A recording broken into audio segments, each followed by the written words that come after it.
The movie Inside Out, released in 2015, follows the mind of an 11-year-old Riley as she navigates her emotions after moving to a new state.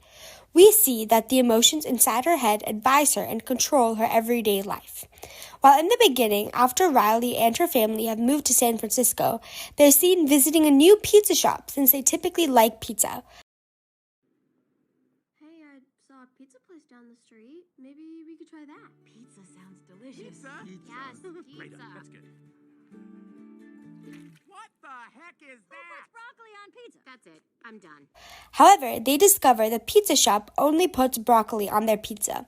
Due to that addition, and Riley's mom's taste and preferences, they chose to lower the demand to 0 slices, shifting their overall demand to the left simply because they do not like the broccoli on their pizza. Then another economic concept is spotted in the movie when Riley's dad is overheard talking to another person on the phone. He is saying that his company only had enough capital to last him a month or two, and if they do not find an investor by then, they will have to start laying people off. We've only got capital to last a month, maybe 2. If we can't find investors by then, we're going to have to lay people off. This refers back to the labor market and focuses on how physical capital, such as money, can impact employment. In this case, the lack of physical capital is going to lead to a surplus of workers, otherwise referred to as unemployment. One of the concepts seen in the movie is how Riley's family's demand for goods depends on their income. Income depends on whether a good is inferior or normal. A normal goods demand is increased as income is increased, since more money means a consumer can afford more of the good. However, an inferior good does the opposite. Whenever income increases, the consumption of that good decreases because it is seen as more affordable. An example of an inferior good is seen in the movie when Riley's family moves from Minnesota to San Francisco. How was the first day of school? She's probing us. I'm done. You pretend to be Joy. What? Okay, It was fine, I guess. I don't know. Oh, very smooth. That was just... After Big Move, Riley's family has less money to spend on other necessities such as food.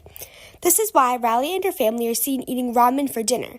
Ramen is an inferior good because it is cheap, and the less money they have, the more demand for cheap goods, such as ramen, increases. Well... here it comes. Prepare the foot. Keys to safety position. Ready to launch on your command, sir. Just shut up! Fire! That's it. Go to your room. All the different emotions in Riley's dad's head work together to set his foot down. This is an example of efficiency because all the different parts in his head worked similarly to assembly line in a way that made it easier for the foot to be set down. Efficiency is defined as using all available resources to your complete advantage to produce the most of a good or service as possible. All the emotions work quickly and as a unit to provide the best outcome of quality foot putting down. This is exactly what went on in Riley's dad's head. Physical capital refers to any human-made resource that helps in the production of a good or service. Your new expanded console is up and running. Cool. Upgrade. So, when the blobs are seen with hammers and construction belts, saying that they're done renovating the console to be bigger, the console is physical capital because it was built and expanded by the blobs to aid the emotions to provide their services of feelings to Riley.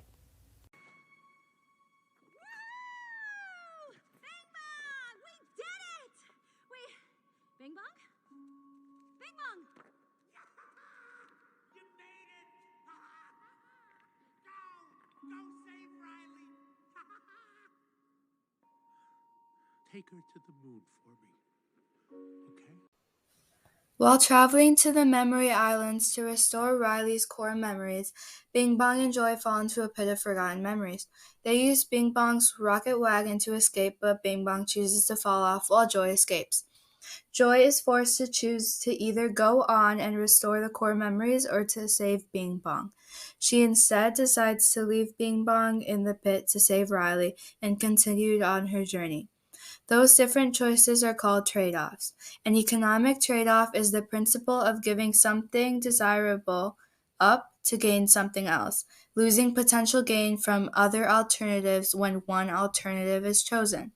In turn, she chose from her trade-off to restore the core memories instead.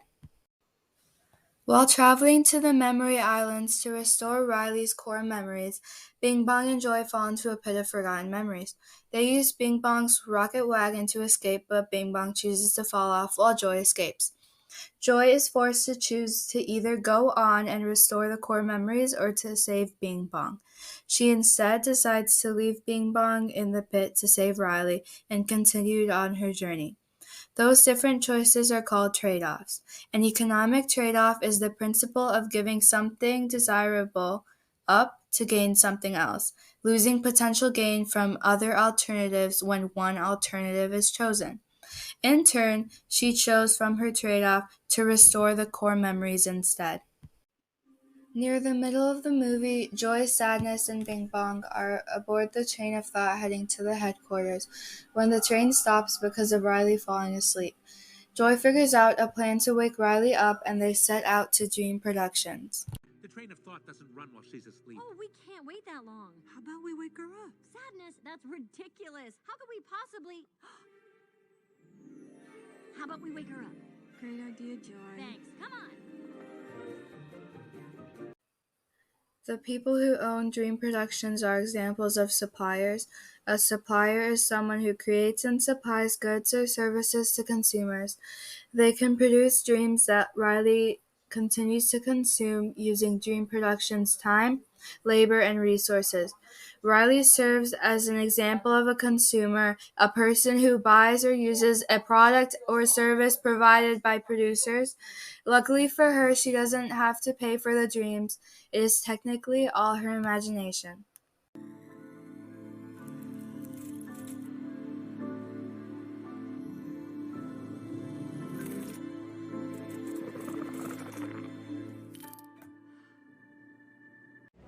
Before Joy and Sadness had returned, the other emotions were having a hard time twisting out the corrosive light bulb that was ruining Riley's personality. Finally, Sadness arrives and is the only one who can twist out the bulb. This is an example of human capital and expertise because Sadness specializes in making people sad. Her very own knowledge and skills are very important to the rest of the team since only she can mend Riley's personality, in a way no other emotion can. She had been bottling up her emotions for a while, and Sadness helped her let it out and feel better.